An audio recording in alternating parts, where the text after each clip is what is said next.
19. But I want to start a little earlier at verse 14. And I have notes, but I'm probably going to close them up because I feel the Lord going another way.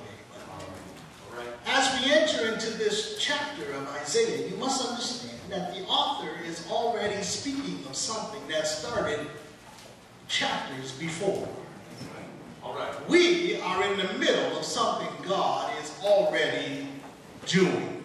See, there's a sermon right there all by itself. Some of y'all waiting for the end. That's a sermon. We are in the middle of something God is already doing. Beginning of the chapter, he speaks about the precious promises that God made his people in their affliction. He speaks of his presence with them for their support under it. He talks about how God is delivering them out of their circumstance. Then he speaks about a challenge to idols to be with the omniscience and omnipotence of God.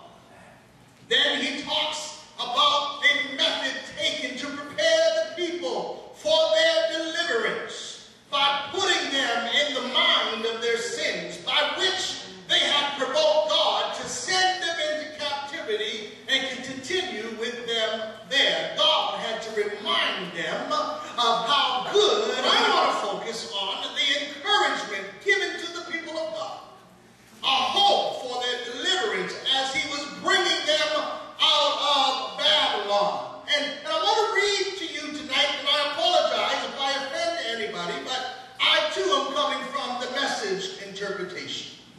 Follow along in your King James, if you will. All right.